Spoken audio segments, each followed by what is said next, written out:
সম্মানিত কৃষি ভাই ও বন্ধুগণ, আসসালামু আলাইকুম। আজকে আপনাদের মাঝে উপস্থিত হলাম আমি গাজী মোহাম্মদ মনসুর।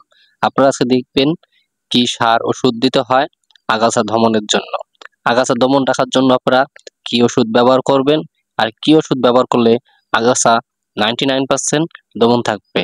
আশা করি আপনারা ভিডিওটি সম্পূর্ণ দেখবেন, আরো জানতে পারবেন ধানের সবথেকে বড় ক্ষতিকর পোকার বিষয়। আপনারা এই সম্বন্ধে জেনে ইনশাল্লাহ আশা করি আপনাদেরকে ফলন একটু বেশি হবে। আমার হাতে দেখলেন ফেয়ার ক্লিন, আরেকটি ওষুধ দেখবেন ফিউচার। এই দুটি ওষুধ নিয়ে আজকে আপনাদের মাঝে কথা বলবো। আপনার ধান হবে সর্বোচ্চ ফলনে বেশি। আশা করি আপনারা ভিডিওটি না টেনে ভালোভাবে দেখবেন, বুঝে যাবেন কিভাবে ধান খেতে পরিচর্য করতে হয়। আর আপনাদের যদি ধান খেতে আগাছাটা যদি না হয়, গুঁড়ো কেঁচোটা যদি মরে যায়, তাহলে আপনারা জানতেই পারতেছেন তাহলে ফলনটা একটু বেশি হবে। আশা করি আপনারা দেখবেন কিভাবে সার ওষুধ একসাথে মিক্স করতে হয়, কিভাবে ক্ষেতের জমিতে রোপণ করতে হয়। আশা করি আপনারা এইভাবে যদি আমার ভিডিও পরামর্শে আপনারা যদি কাজ করেন, আপনাদের ফলনটা একটুই বেশি হবে। আমি এখন আপনাদের মাঝে ফেয়ার ক্লিন নিয়ে কথা বলবো। ফেয়ার ক্লিনটি দিলে পরে কি হয় সেটা আপনাদের আগে জানার দরকার, তারপরে ক্ষেতে ব্যবহার করবেন। কারণ এই ফেয়ার ক্লিনটি যখন ধান লাগানো বয়স 8 থেকে 10 দিন হয়ে যায়, তখন এটা ধান খেতে ব্যবহার করতে হয় ইউরিয়া সারের মাধ্যমে। আবার কেউ বা স্প্রে করেও ব্যবহার করে। দুটা ভাবেই এটা কাজ করে খুব ভালো। এটা রেজাল্টটা খুব ভালো হবে, কাজ করেছে। সেজন্য আপনাদের মাঝে আমি আবার ভিডিওটি নিয়ে আসলাম। অবশ্যই আপনারা দেখবেন এই ফেয়ার ক্লিন দিলে পরে আগাছা কতটুক দমন হয় সে সম্পর্কে আপনাদের মাঝে কিছু কথা তুলে ধরবো। আপনাদের জমিতে যদি জমিটা পরিপূর্ণভাবে পরিষ্কার থাকে, তাহলে আপনারা বুঝতে পারতেছেন যদি লেবার লাগলো না, এক পাখি জমিতে পরিষ্কার করতে যদি একটি লেবার হয়ে যায়, আর যদি আপনারা সেই ওষুধটি না দেন, এই ফেয়ার ক্লিনিং অথবা কোনো ঘাস মারা ওষুধ আপনি দিলেনই না, তাহলে আপনার জমিতে লেবার লাগবে 8 থেকে 10টি। আপনি যে সার ওষুধগুলো দিবেন সেগুলো ঘাসে খেয়ে ফেলবে। তাহলে বুঝতে পারতেছেন ফেয়ার ক্লিনিক দিলে পরে কি হবে।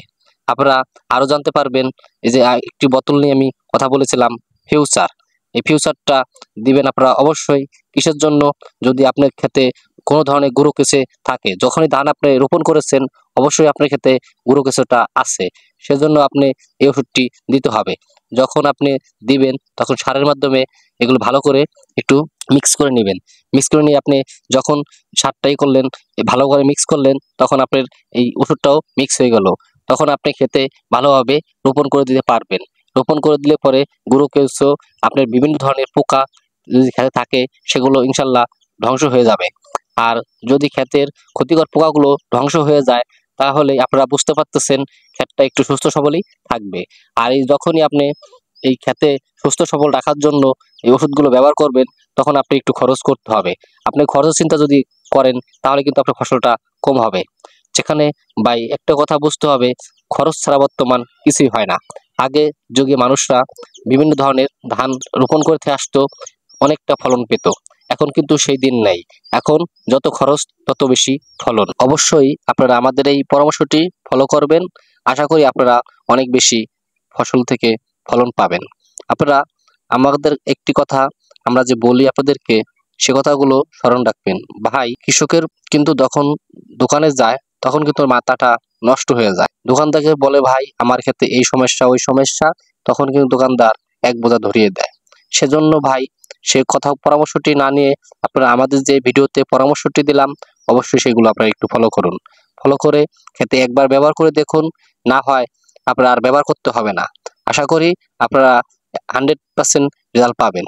কারণ এটা আমি অনেকবার ব্যবহার করেছি, ফলাফলটা খুব ভালো পেয়েছি, সেজন্য আপনাদেরকে বলছি। দেখুন, আমি কিন্তু ধান লাগানো বয়স মাত্র 10 দিন হয়েছে, ধানগুলো লাল হয়ে গেছে। কিসের জন্য জানেন? আপনারা অনেকেই জানেন না। এতে অনেক বেশি গুঁড়ো কেঁচো আছে। এই গুঁড়ো কেঁচোর কারণে ধানটা একটু লাল হয়ে বসে আছে। কারণ যখন এই কেঁচোটা ধ্বংস হয়ে যাবে, অবশ্যই ধানটা একটু কালো হয়ে উঠবে। এই যে আমি ওষুধের সাথে কিছু সার দিয়ে দিচ্ছি, আশা করি রেজাল্টটা খুব ভালো হবে। আমার এদিকে ঘাসের বংশটা নির্বংশ হবে, এতে গুঁড়ো কেঁচোটাও শেষ হয়ে যাবে। আমার ধানটাও একটু কালো হবে সারের কারণে।